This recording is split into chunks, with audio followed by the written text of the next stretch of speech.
पिछले एपिसोड में हमने देखा था कि ये सेकंड अंकल जो थे वो डोंगफेंग को एक स्पिरिट माउंटेन के बारे में बताते हैं कि वो जगह बिल्कुल रिसोर्सेस से भरी हुई है और अगर जो भी वहां पर जाकर अपनी कल्टीवेशन करता है तो उसकी कल्टीवेशन बहुत स्पीड तरह से इंक्रीज होती है। तो अब यहाँ पर डोंगफेंग को आने वाले कॉम्पिटिशन में पार्टिसिपेट करना था तो उसको वहां पर जाकर कल्टीवेट करना चाहिए। इस वजह से डोंगफेंग जो था वो तैयार हो चुका था स्पिरिट माउंटेन के अंदर जाकर कल्टीवेट करने के लिए। जैसे वो स्पिरिट माउंटेन के अंदर आता है ये जगह बिल्कुल ही मिस्टीरियस थी। यहाँ पर इतनी ज्यादा ठंडी होती है जिसकी कोई हद नहीं थी और जितनी ये जगह मिस्टीरियस थी उतनी ही ज्यादा रिसोर्सेस से भरी हुई थी। यहाँ पर आते साथ ही डोंगफेंग को एक अजीब सा ऑरा महसूस हो रहा था जो यहाँ पर बिना मेहनत के उसका कल्टीवेशन करवा दे। तो इस वजह से डोंगफेंग यहीं पर कल्टीवेशन करना शुरू कर देता है ताकि वो खुद का ब्रेक थ्रू कर सके और उसके बाद वो कंपटीशन में जाने के लिए तैयार रहेगा। जिसके बाद यहाँ से ये एपिसोड शुरू होता है। तो इस एपिसोड की शुरुआत में हम डोंगफेंग को देखते हैं वो अपना कल्टीवेशन कर रहा था। यहाँ पर आइस की पावर सबसे ज्यादा थी क्योंकि ये जगह पूरी तरह से बर्फ से बनी हुई है। तो यहाँ पर डोंगफेंग के पास जो 7 एलिमेंट की स्वॉर्ड स्पिरिट है उसको वो कल्टीवेट करते हुए वो जो आइस एलिमेंट की स्पिरिट थी उसको पूरा पीक पर ले जाने की कोशिश कर रहा था क्योंकि यहाँ की आइस एनर्जी उसकी आइस एलिमेंट की स्वॉर्ड को उसका ब्रेक थ्रू करवाने में हेल्प कर रही थी। ये अगर हो जाए तो उसकी आइस एलिमेंट की जो स्वॉर्ड है वो अपने फुल पोटेंशियल का इस्तेमाल कर पाएगी। देखते ही देखते यहाँ पर एक आइस फिनिक्स स्पिरिट जो होता है वो यहाँ पर आकर पहुंच जाता है जो जा चुका था उसी स्वॉर्ड के अंदर। ये फिनिक्स स्पिरिट स्वॉर्ड की फुल पोटेंशियल को एक्टिवेट करने में हेल्प कर रहा था। जैसे ये हो पाता है डोंगफेंग के अंदर से एक अजीब सा ऑरा बाहर निकल कर आने लग गया था और यहाँ पर उसकी जो स्वॉर्ड होती है वो पहले से कहीं गुना ज्यादा स्ट्रॉन्ग हो चुकी थी। डोंगफेंग ये देखकर बिल्कुल हैरान रह जाता है कि अरे वाह ये तो बड़ी कमाल की बात है। यहाँ पर मेरी आइस एलिमेंट की जो स्वॉर्ड है वो अपना ब्रेक थ्रू कर चुकी है और अब यहाँ पर मैं उस स्वॉर्ड का इस्तेमाल करूँ ना तो उसकी मदद से मैं ऐसा अटैक कर पाऊंगा जिसका हिसाब भी नहीं लगाया जा सकता। मेरा एक अटैक काफी होगा किसी भी गोल्डन कोर रैम के बंदे को फाड़ कर खत्म कर देने के लिए। उसी के साथ साथ मैं यहाँ पर अपनी आइस फिनिक्स स्पिरिट का भी इस्तेमाल कर सकता हूँ जब मैं चाहूँ तब। अब यहाँ पर मैंने आइस एलिमेंट की स्वॉर्ड को कंप्लीट कर लिया तो मैं यहाँ पर जाकर कुछ और भी ऑरा वगैरह को कलेक्ट करने की कोशिश करता हूँ ताकि बाकी के जो एलिमेंट की स्वॉर्ड स्पिरिट है मेरे पास मैं उनको भी कंप्लीट कर सकूं। अगर मेरे सातों एलिमेंट की स्वॉर्ड स्पिरिट कंप्लीट हो जाती है ना तो फिर मैं यहाँ पर जब भी सातों एलिमेंट की स्वॉर्ड स्पिरिट का इस्तेमाल करूंगा तो वो अटैक ऐसा होगा कि वो किसी को भी खत्म कर सकता है। पावरफुल से पावरफुल एल्डर भी मेरे सामने नहीं देख पाएंगे। डोंगफेंग तो अपनी खुशी बर्दाश्त ही नहीं कर पा रहा था जब यहाँ पर उसने अपनी स्वॉर्ड की इतनी फुल पावर को देखा। तो इस वजह से डोंगफेंग बाकी के भी ऑरा को ढूंढने के लिए चला जाता है। यहाँ पर थोड़ी दूर आने के बाद उसको एक पत्थर रखा हुआ नजर आता है जिसके अंदर एक खास तरह की स्वॉर्ड टेक्निक थी जो कि इससे पहले के जो मास्टर वगैरह यहाँ पर रहा करते थे उन्होंने इस पत्थर पर लिखकर छोड़ दिया था। तो जैसे ही डोंगफेंग उस पत्थर के ऊपर हाथ लगाता है उसको अलग ही विजन आने लगता है जहाँ पर वो जो मास्टर जिसने इस टेक्निक को छोड़ा है वो उस टेक्निक को परफॉर्म करके दिखा रहा था। डोंगफेंग का बस यही काम होगा कि उसको कॉन्सेंट्रेट करना है अपने विजन के ऊपर। जब वो कॉन्सेंट्रेट कर लेता है तो वो टेक्निक को वो समझ सक जाएगा कि उसको किस तरह से परफॉर्म किया जाता है। ये भी टेक्निक आइस पावर से ही मिली हुई थी। तो अब यहाँ पर डोंगफेंग इस टेक्निक को सीखता है तो वो अपनी स्वॉर्ड को एकदम कमाल के तरीके से चला पाएगा जैसे कि यहाँ पर ये जो ओल्ड मास्टर है वो चला पा रहा है। डोंगफेंग कहता है कि मेरी स्वॉर्ड तो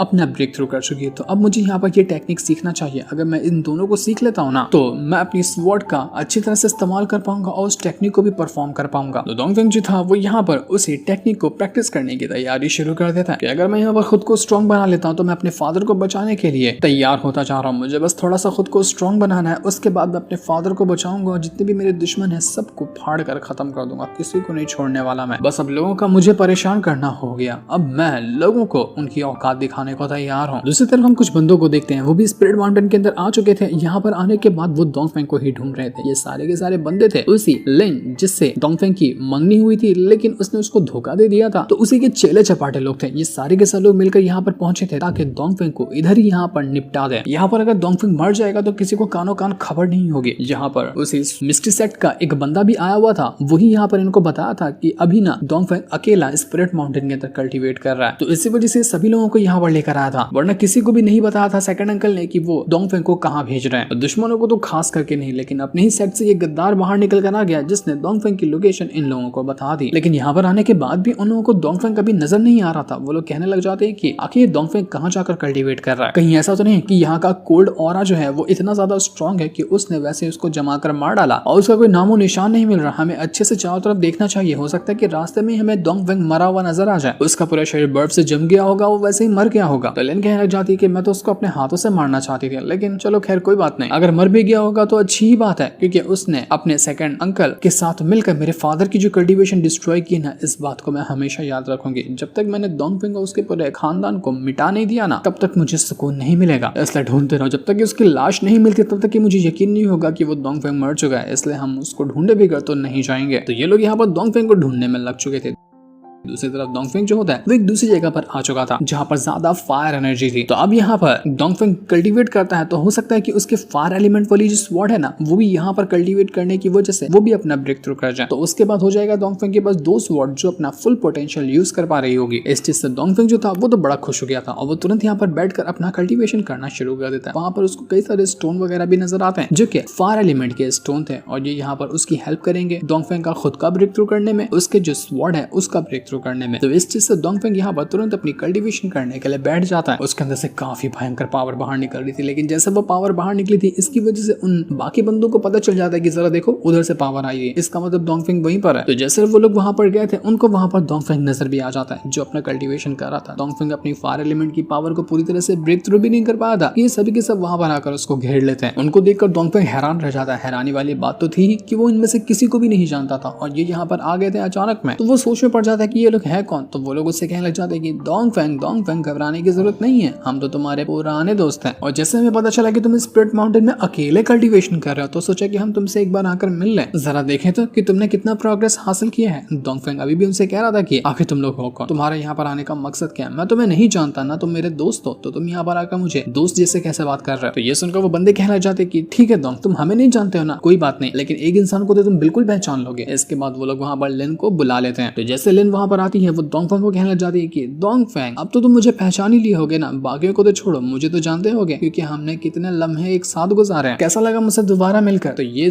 देखकर डोंगफेंग समझ चुका था कि आखिर यहाँ पर चल क्या रहा है, ये लोग उसको मारने के लिए आए हुए हैं। इस लिन के कहने पर डोंगफेंग कहता है कि ये जगह बहुत अच्छी है, ना मेरे पास उतना ज्यादा टाइम है इनके साथ पंगा लेने का, मुझे यहाँ पर जल्द से जल्द अपना कल्टीवेशन पे फोकस करना चाहिए। इसलिए वो उनसे कहता है कि देखो अभी मुझे यहाँ पर कल्टीवेशन पे ध्यान देना, इज्जत से कह रहा हूँ तुम लोग मेरा रास्ता खाली करो और मुझे आराम से कल्टीवेशन करने दो, वरना फिर अंजाम जो होगा ना उसको तुम भुगतने के लिए तैयार नहीं रहोगे। तो वो बंदे कहने लग जाते कि अरे यार डोंगफेंग इतना घबरा क्यों रहे हो यार, हम तो बस यहाँ पर तुमसे कल्टीवेशन के बारे में पूछने के लिए आते हैं, हमें पता चला कि तुम यहाँ पर अच्छी तरह से अपनी कल्टीवेशन कर रहे हो और अपना ब्रेक थ्रू करने वाले हो ना, तो हमने सोचा कि हम भी तुमसे गाइडेंस ले ले, तुम हमें भी कुछ तरीके बता दो जिसकी मदद से हम अपनी भी कल्टीवेशन में इंप्रूवमेंट हासिल कर सकते हैं, क्योंकि हमें तो यहाँ पर आकर कुछ भी समझ में नहीं आ रहा है कि हमें क्या करना चाहिए। तो डोंगफेंग कहने लग जाता है कि अगर तुम्हें गाइडेंस चाहिए ना कल्टीवेशन में तो जाकर किसी मास्टर से पूछो ना, मैं कोई मास्टर नहीं हूँ, ना ही एकदम टॉप लेवल का कल्टीवेटर हो, ना तुम्हें गाइड नहीं कर सकता, इसलिए इज्जत से कह रहा हूँ रास्ता मेरा खाली करो, मुझे यहाँ पर कल्टीवेशन करनी है। इतना कहने के बाद डोंगफेंग जो था वो तो वहां से जाने की तैयारी में लगा हुआ था, लेकिन ये लोग उसको जाने थोड़ी ना देने वाले हैं, वो उसको ऐसे छोड़ने के लिए थोड़ी आए हुए हैं, वो उसको मारने के लिए आए हुए हैं। लिन जो थी वो यहाँ पर डोंगफेंग को चढ़ाते हुए कहती कि देख रहा है मैं यहाँ पर कितनी ज्यादा स्ट्रॉन्ग बन चुकी है, मैंने अपना golden core rank break through किया है और अब उसके भी आगे जाने वाली हो, लेकिन तू तो अभी तक के पहले जैसा लूजर ही रह गया, तेरे पास कोई पावर नहीं है और तुझे लग रहा था कि मैं यहाँ पर तेरे साथ अपनी पूरी जिंदगी बिताऊंगी, भाग में जा तू, तुझ जैसे लूजर के ऊपर तो मैं घास भी ना डालूं। तो डोंगफेंग कहने जाते कि देखो अब मुझे तुमसे कोई मतलब नहीं है, इसलिए अपनी कहानी यहाँ पर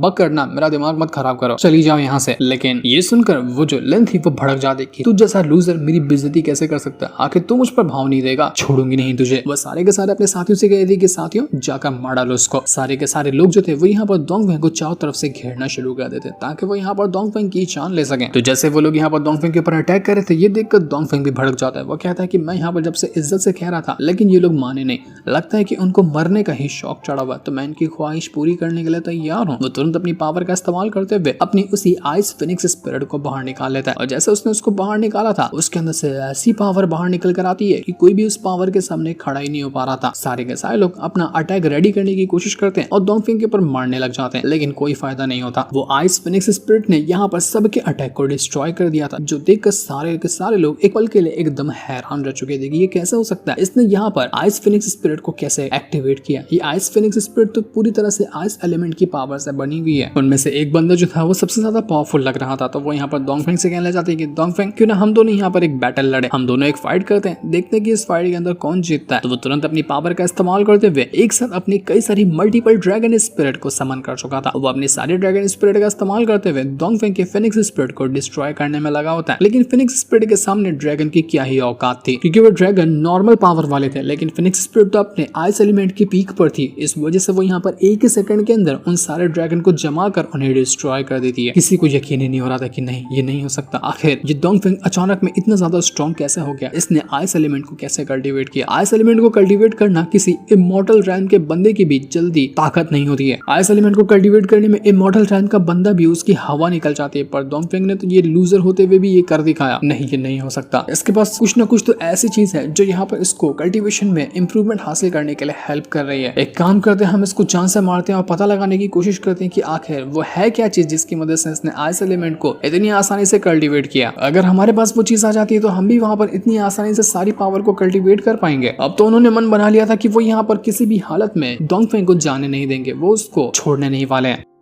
लेकिन डोंगफेंग को इससे फर्क नहीं पड़ता। वो अपनी स्वॉर्ड बाहर निकालता है, अपनी आइस एलिमेंट की पावर को एक्टिवेट करता है, जिस वजह से आइस की पावर के अंदर वो घिर चुका था। वो यहाँ पर सारे लोगों को वार्निंग देता है कि देखो, तुम यहाँ पर ना अभी मेरे मुकाबले के नहीं हो। मैंने अपनी पावर का इस्तेमाल किया ना तो सबकी लाशें बिछ जाएगी। तुम्हारी भलाई के लिए कह रहा हूँ कि चले जाओ यहाँ से, मुझे एक बार भी और डिस्टर्ब मत करना, वरना पछताने लायक भी नहीं बचोगे। बाद में मत कहना कि मैंने तुम्हें वार्निंग नहीं दी। तो ये सुनकर वो बंदे कहने लग जाते हैं कि अरे यार, तुम तो भड़क रहे हो। हम तो बस ये जानना चाहते हैं कि तुमने कैसे इस आइस एलिमेंट को कंडेंस किया और इसकी मदद से अपना पावर इंक्रीज किया। तो क्यों ना तुम हमें यहाँ पर गाइड करो, हमें जरा बताओ। या तुम्हारे पास कोई ट्रेजर वगैरह है जिसकी मदद से तुम पावर को जल्दी बढ़ाते हो, तो वो ट्रेजर हमारे हवाले कर दो, फिर हम चुपचाप यहाँ से चले जाएंगे। और अगर नहीं करते हो तो फिर समझ ही लो कि तुम्हारा अंजाम क्या होगा, क्योंकि हम यहाँ पर कितने सारे बंदे हो, तुम अकेले हो। तो वो लोग यहाँ पर दोबारा से डोंगफेंग के ऊपर अटैक करने की कोशिश करते हैं। उन्होंने अपनी पावर की मदद से डोंगफेंग को चारों तरफ से घेर लिया था, लेकिन डोंगफेंग को इससे कोई फर्क नहीं पड़ता। वो जैसे यहाँ पर अपनी आइस एलिमेंट की स्वॉर्ड को चलाता है, सामने वाले का जितना भी अटैक क्यों ना हो, चाहे एक बंदा अटैक कर रहा हो या सारे एक साथ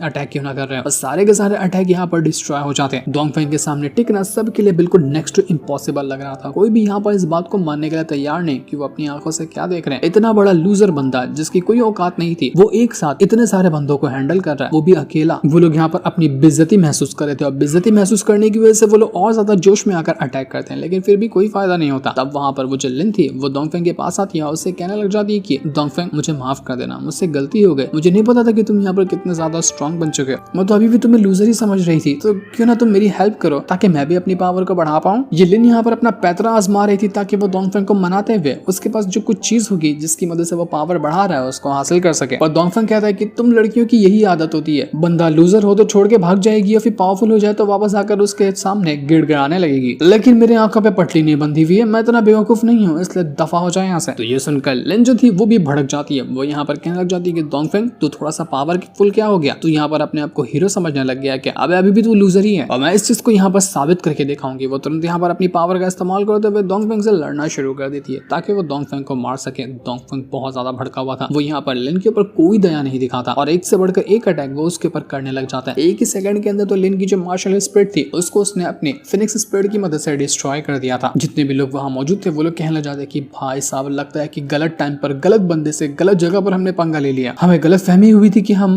डोंगफेंग को लूजर समझ रहे थे, लेकिन ये लूजर नहीं है, इसके पास तो इतनी पावर है कि हम सब मिलाकर भी उतने ज्यादा स्ट्रॉन्ग नहीं है। लिन की हालत तो पूरी तरह से खराब हो चुकी थी। अगर कुछ नहीं किया गया तो अकेला डोंगफेंग यहाँ पर लिन को जान से ही मार डालेगा, क्योंकि कई बार वार्निंग दे चुका है। अब वो यहाँ पर वार्निंग नहीं देगा, वो सीधा जान से मारेगा। तो बाकी के दोस्त लोग को जब लगता है कि लिन यहाँ पर बचने नहीं वाली है, उसकी जान जा सकती है, तो वो सब बीच में आ जाते हैं ताकि एक साथ मिलकर डोंगफेंग को मारकर लिन को बचाया जा सके। लेकिन कोई फायदा नहीं होता। डोंगफेंग अकेला यहाँ पर सभी की वाट लगाया जा रहा था, सारे के सारे लोगों को बड़ी बेरहमी से मारता है और सबकी हवा निकल चुकी थी। कोई भी उसके सामने एक सेकंड भी टिक नहीं पाता। डोंगफेंग कहता है कि मैंने वार्निंग दी थी ना, बस अब बहुत हो गया। अब मैं वार्निंग नहीं दे रहा हूँ, अब मैं तुम सबको जान से मार रहा हूँ और इसके लिए मुझे किसी को जवाब देने की भी जरूरत नहीं पड़ेगी कि आखिर मैंने तुम लोगों को क्यों मारा, क्योंकि सबको पता है कि तुम मेरी दुश्मन हो। तो डोंगफेंग जैसे ही यहाँ पर सभी के ऊपर अटैक करते हुए सारे के सारे लोगों की जान के लेने वाले थे कि इससे पहले वहां पर वो बंदा आ जाता है जो कि इन लोगों को यहाँ पर लाया था। वो अपना एक धुएं वाला बॉम्ब फोड़कर हर तरफ धुआं कर देता है और उसकी मदद से वो सभी को वहां से भगा चुका था। वरना डोंगफेंग इतना गुस्से में था कि पक्का यहाँ पर वो एक के बाद एक करते हुए सभी की लाशें बिछा देता, लेकिन उस बंदे ने सभी को बचाकर यहाँ से भगा लिया। मानना पड़ेगा डोंगफेंग तो क्या कमाल का होता जा रहा है। जिस दिन को दिखाते साथ ही ये वाला एपिसोड यहीं पर एंड हो जाता है। Thanks for watching.